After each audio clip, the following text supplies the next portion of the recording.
Well, hello and welcome to Health Solutions with Shawn and Janet Needham, where Team Needham discusses everything healthcare. I am your host, Shawn Needham, along with my producer, Holly. And today we have Casey Young from Inspire Health and Wellness. She is a dietitian and personal trainer, and she's been doing that for a few years now. And she is going to talk about the importance of strength training in women, and especially as we age. Not that it's not important when we're younger, it's always important because there's so many benefits of strength training. So I'm just going to kind of let her introduce herself. So Casey, welcome to our show. Hi, thanks so much for having me on, Shawn. I appreciate it. Happy to be here. This is one of my favorite topics, so I appreciate the opportunity to hop on and chat about that. I am a registered dietitian. That is my by trade. I've been a registered dietitian for quite some time, close to 18 years now, 17 years, something like that. Always had an interest in fitness and, been active most of my life. Just about 2 years ago, I became a certified personal trainer, so I could kind of mesh both nutrition and fitness, help my clients a little bit more. So it's a little bit about my professional background. I'm a mom of three. My oldest is 16. I've got a 13-year-old and an 11-year-old, all boys. And I'm also married to my husband, Aaron. So yeah, that's a little bit about me. Thanks for having me on. You've been a personal trainer now for a couple of years, dietitian for 19.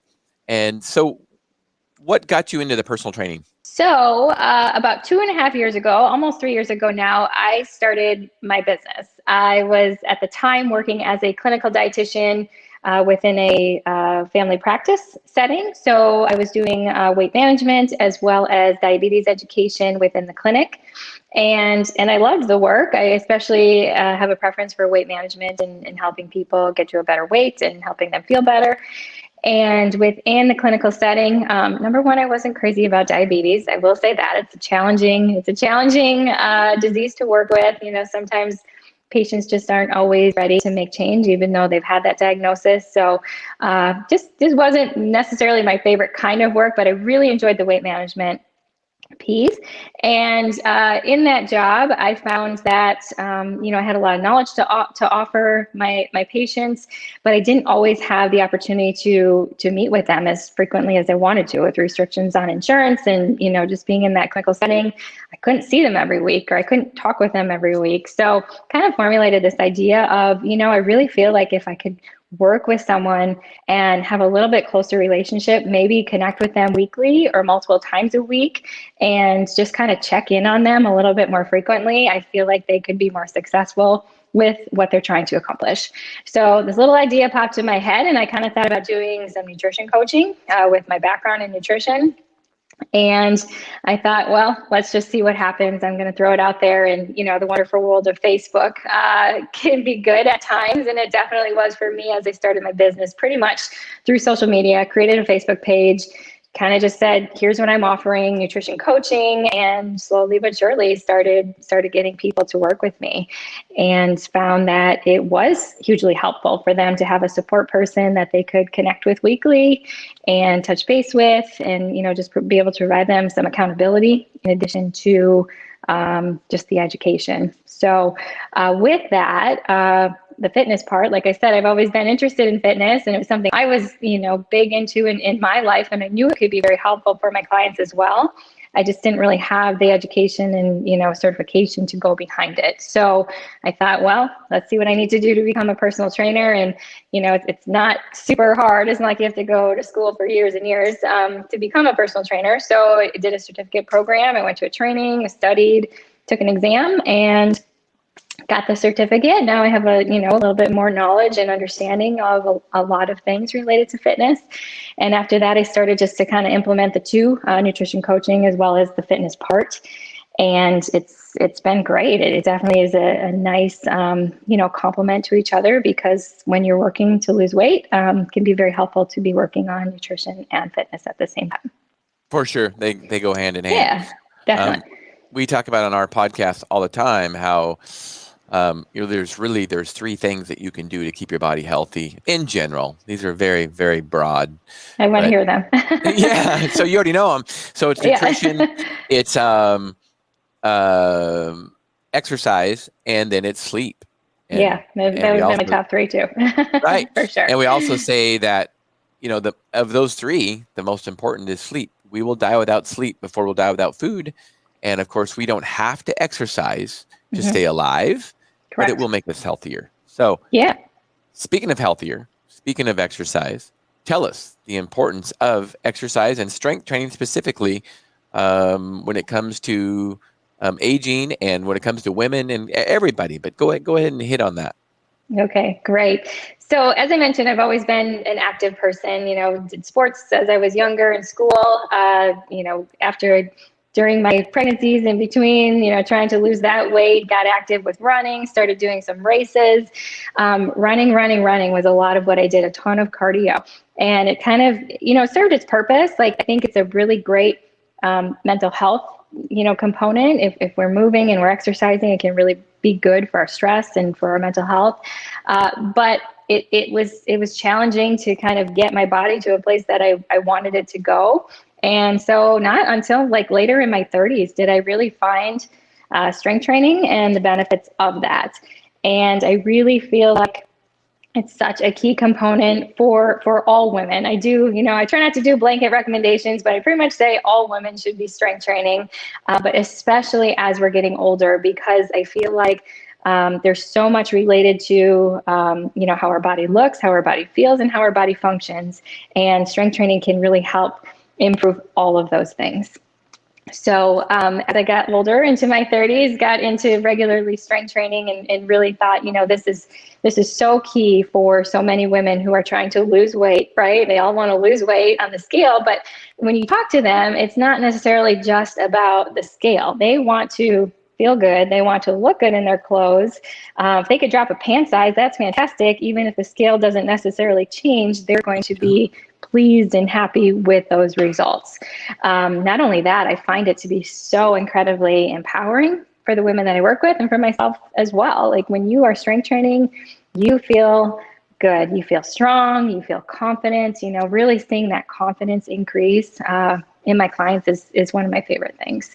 And strength training can definitely promote that. So I definitely incorporate the strength training into my work with my clients. Pretty much recommend they all get started with lifting if they haven't done it in the past. We get them on a path to get them going with that, and really can make a huge difference. They start to see, definition in their shoulders for the first time, or maybe a little bit more leg definition. And it's just very empowering and helps them feel better about themselves and encourages them to continue to do that, so they continue to see those results.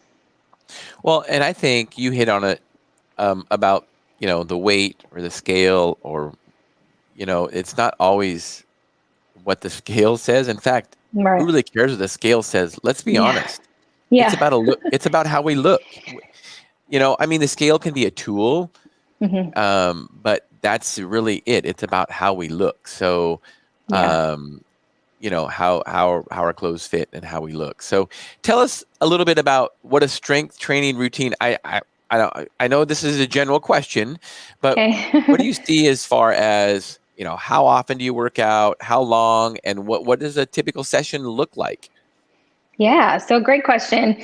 So I usually recommend for my clients to be lifting 3 times a week. I think that can be sufficient. Of course, as you get more advanced, you can certainly expand on that and increase the frequency and the duration of your lifting. But if I have a client who has never really lifted before and she's willing and ready to do that, I start her out with 2 to 3 times a week. The duration of that workout could be 30 to 40 minutes. I just did a whole 4-week series for beginner strength, and our workout started out as 30 minutes. And that generally, if someone's just getting started, I would suggest a full body circuit to be fine. So that would be working both upper and lower body muscle groups in the same workout. And I think that's an excellent place to start. 30 to 40 minutes. That may include 6 to 8 different exercises. And usually what I'm recommending, because for muscle building, the ideal rep range would be 8 to 12. So most of my workouts, I'm encouraging my clients to grab their 8 to 12, grab a weight that's going to have them working hard in that 8 to 12 rep window. They should be able to maintain form, but also should be working hard on those last couple of reps. So they're kind of pushing themselves through those last couple of reps. And then we do everything about 3 times. So we'll do 6 to 8 exercises, 8 to 12 reps each, and we repeat it for a total of 3 times. So basically what you're telling me is you can get good results with working out an hour and a half or 2 hours a week total. Absolutely. Yeah. You don't have to spend hours in the gym. I say that all the time. You don't have to be there every day. You don't have to spend hours there. And you certainly don't have to run on a treadmill for an hour a day to get fit. Strength training is a very efficient, effective form of exercise, and you're going to get some really great benefits 2 to 3 times a week. Absolutely. Well, and I think, thanks for clearing that up, because I think some people think that it takes so much time to exercise, and they have to devote hours and hours to the gym. And I know when I go to a gym, I like yourself. I love your background, by the way. It looks like that's your office. You have a personal gym, and that's what my wife and I have at home, because I necessarily don't like going to a public gym, partly because it seems to be social hour. And when I go to the gym, I'm there half hour, 45 minutes max. Mm-hmm. And usually it's on the half hour side.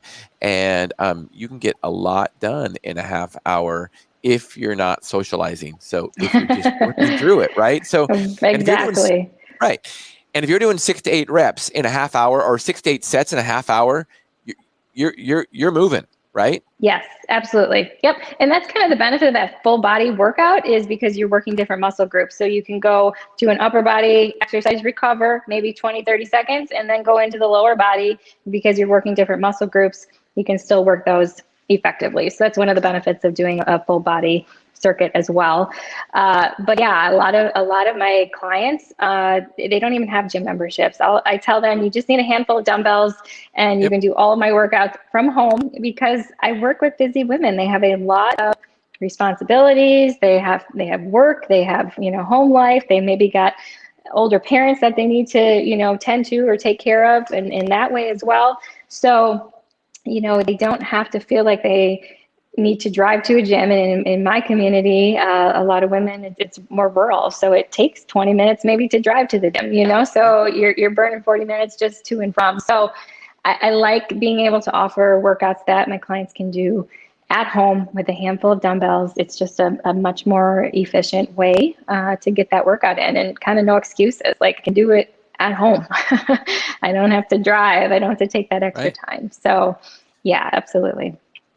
So you do mostly dumbbell work? Yes, I do. Yep. I do personally. Actually, the rack machine behind me is fairly new. My son, my oldest, is pretty heavy into football, so he's like, "Mom, we need a rack at home." So I do use that. Yeah, I've been there, done that when my kids were that age. It's like, oh, for sure. Yeah, we had a full set of kettlebells in our gym, and nice. I'm a big believer in kettlebells. I mean, I have dumbbells too, but they're like, "Dad, we need a bench press and we need a squat rack. We just got to have it." When they were like teenagers, they just had to have it. And sure. I mean, there's definitely some truth to that when you really want to push a lot of weight. Mm-hmm. But I also think that you can get great benefits with body weight and some kettlebells or dumbbells. Absolutely. Right. And so my clients, especially when they're starting out, they're not willing to invest in this kind of equipment. So we start with just a handful of dumbbells. They say 5s, 8s, 10s usually is enough to get you started. And with the kind of understanding, as you progress and as you continue with it, I'm hoping that you're going to be able to lift the heavier weight and be able to invest in that. But pretty much all dumbbell work for my virtual workouts, just because that's what's accessible to my clients.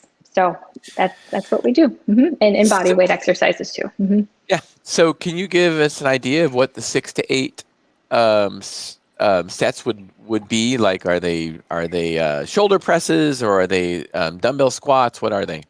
Yeah, sure. So I actually just did one this morning. So with my virtual fitness platform, I do a live workouts and then I have an on-demand library. So I do live and then I save it to an on-demand so people can go back and view it anytime. But this morning we just did a full body workout. And in fact, my list is right here. I can look at it.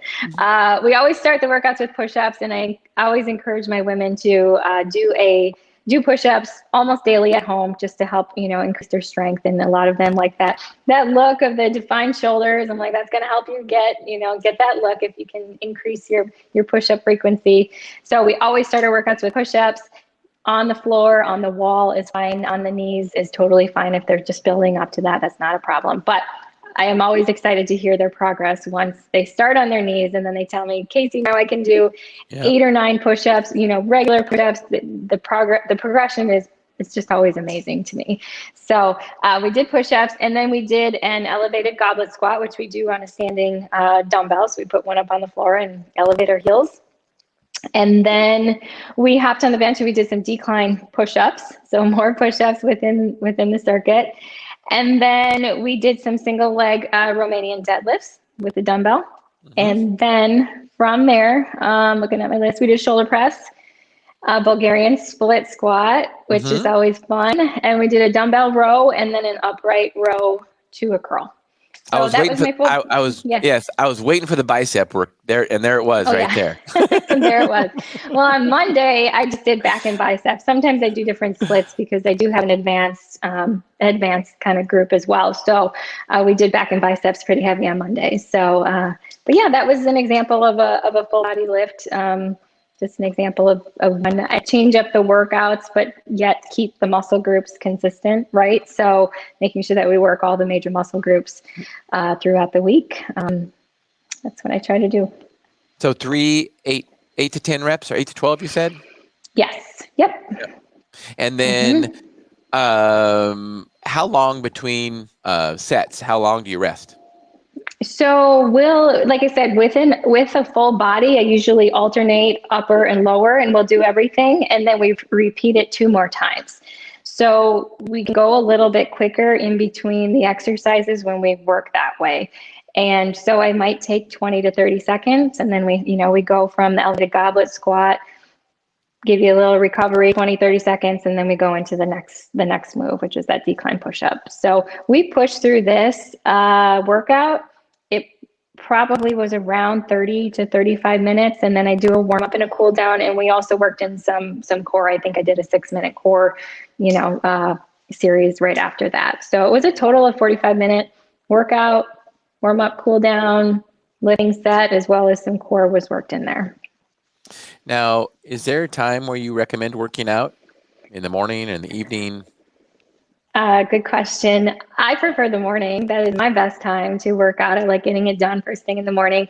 But no, I tell my clients whatever time is going to be easiest for you to get it done. When are you, most alert and awake? That could play a role. Some people just aren't morning people and they just don't feel like they can push hard in the morning workout, and that's fine. So it always amazes me because I do have a Facebook community for the virtual fitness as well. So I always ask people, comment on my post when you get the workout done, and I'll have some people 10:30 at night and they say workout done, and I'm like, gosh, I'm in bed. There's no way you could catch me doing a workout at 10:30 at night, but that's just my preference. So I think if you are consistent and, with whatever time is going to work best for you to get that workout done, that's the great way to do it. There's some thought that early in the morning might have some additional metabolic, benefit throughout the day. But again, if you're not pushing a hard workout and you're just not getting out of bed to get it done, then do it when you have time for it and when it's convenient for you. I love your honesty and how you realize that it's different for every person. And that is so true. And the reality of it is, get it done. Do whatever you have to do to get it done. That's the most important part. Absolutely. And I'm with you. I'm not a morning person, and I don't work out very often in the morning, not very early in the morning, but I do think there are some benefits of it. One of the benefits of it is that you get it done, and then it's harder to make an excuse not to do it. Because if you do workouts in the evening, I'm guilty of this. It's like, I just got home from work and I had a busy day at work. It's like, you know what? I'm not going to work out today. So it's easier you kind of get decision fatigue, and you've already made a bunch of decisions Yeah. during the day. Now it's easier to say no. And I will say this, especially as we age, I think working out later at night does affect our sleep more. And Yeah. sleep is very, very important. So if your Hmm. workouts are affecting your sleep, and I know I can't, I used to, when my wife and I would go to the gym when we were in our 20s, we would literally work out at 10 o'clock at night and it would not affect us at all. But Right. I try to have my workouts done by 8 o'clock now. I mean, my workouts Yeah. done by 8 o'clock, or Yeah. I have a hard time sleeping, or a harder time. Hmm. Yeah, I definitely agree with that as well. The closer it is to bedtime, I think sometimes we have a harder time kind of settling down and getting into that bedtime routine. And also, for sure, later in the day that you push the workout, there could be things that interrupt you, even if that wasn't your intent. I really plan to get this workout done at 7 o'clock at night. You get stuck at work, kid comes home sick, or, something happens. It's more likely to get pushed and not done. So it's harder to have an excuse pop in your face at 6 a.m. So let's say people are trying to lose weight and they start doing strength training to look better, lose weight, at least look better. So being a dietitian, how should we change what we eat? I mean, I know that's very, very broad, but should we, I guess where I'm going, Casey, is some people, I'm guilty of it sometimes. It's like you think if you exercise, it gives you a reward to necessarily eat crappy or maybe eat more. So Right. can you talk about that a little bit? Sure. Yes. Right. So, when I work with my clients, dietary strategies, definitely we talk about that. If they're trying to lose weight, we are going to, kind of evaluate the calorie needs and kind of promote macro-based eating. So initially tracking and logging food, looking at macros with the understanding of we are trying to learn what food is helping support me and how I can best fuel my body. So initially we do that. It really helps increase awareness. Some people have no idea what they're eating or how much they're eating. And when they start writing it down, it's like, oh, I didn't know, or I wasn't even paying attention to how much I was eating, so that alone can be very, very helpful. So that's always my first step, just increase that awareness of what you're eating, writing it down. And then I really help them focus on shifting their focus to macros and primarily protein. Protein is so important, especially for promoting fat loss. Okay. So calorie reduction alone is definitely going to generally promote weight loss. So we're going to see that movement on the scale.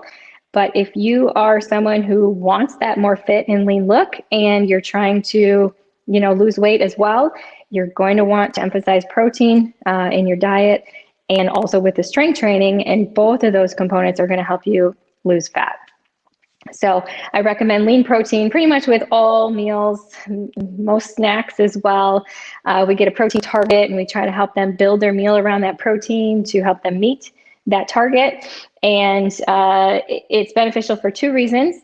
It not only helps them maintain their lean muscle mass as they're losing that fat, it also actually requires more energy for them to digest that food. So they're actually burning more calories when they incorporate more protein into their diet.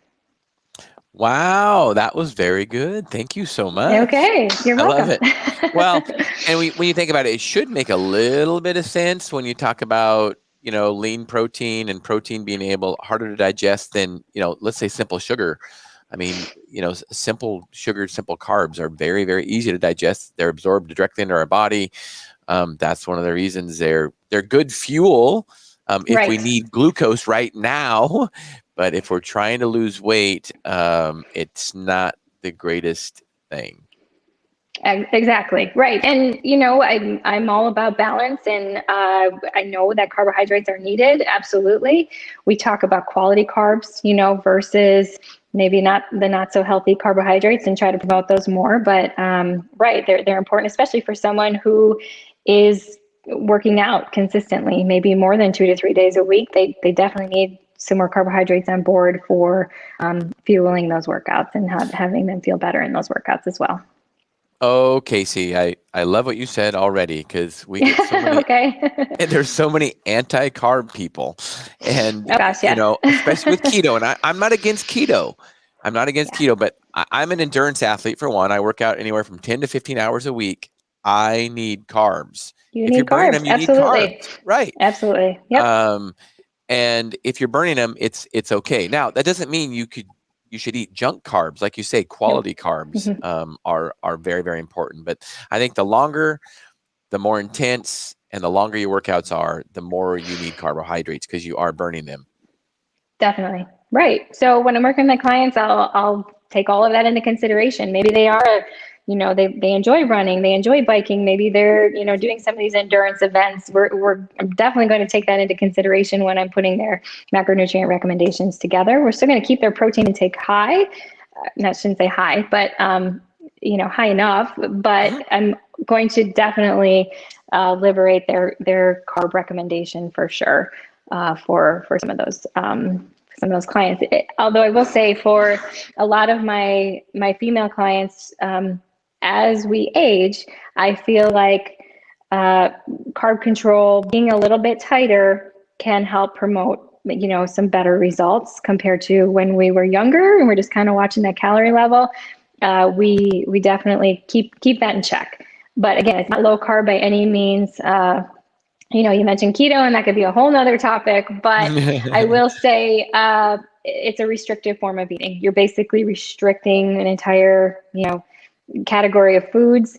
And in my experience working with clients, that is just something that is not very easily maintained long term. So certainly keto can promote some pretty quick weight loss, but I always get the people who are like, I did keto for 3 or 4 months, 6 months, and I just can't do it anymore. Can you help me?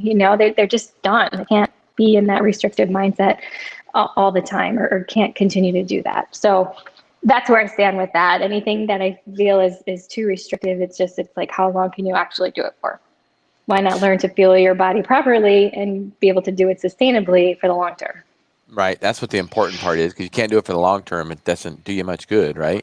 Correct. So, in your workouts, do you recommend compound movements at all?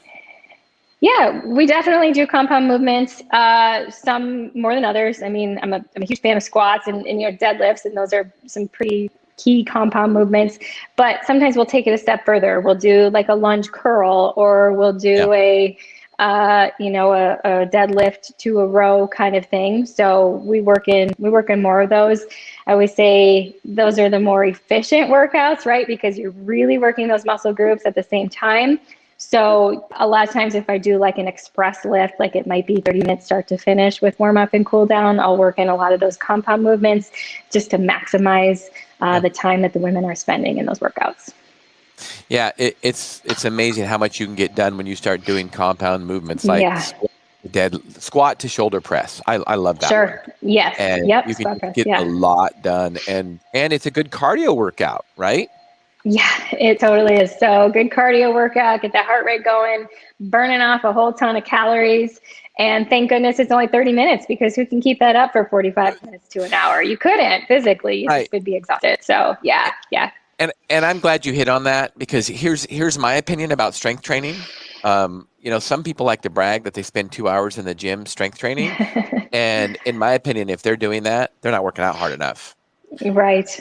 Because there's Yeah, no or they're way. taking really, really long breaks, which depending on your style of lifting, if you're a power lifter, you You can't take a 20, 30, 45-second break in between your lifts. You have to have longer breaks. So, right. they could be doing that where then you need 3 to 5 minutes in between your lifts. It's a different style. But right, if you're spending 2 hours, I mean, you're, I don't know, you're a different kind of athlete, I think, who Yeah, has time for yeah, yeah, yeah, yeah. that. And thanks for For clearing that sure. up on a power lifter because that is true too. If you want to see how Hmm. much weight you can lift, you have to take breaks in between so you can recover and push Definitely. up that hard weight again. So Hmm. yeah. So boy, Casey, you have definitely reached our goal today of educating and empowering individuals to take charge of their own health. That's really what we're all about here at Health Solutions. So I appreciate Great. you doing that. So let us know how you talked about your Facebook page. What's your Facebook page? So my Facebook page is Fit Casey.strong.nutritionist. So you can find me on Facebook there, or you can search Inspire Health and Wellness. That is my business name. That should come up on Facebook as well.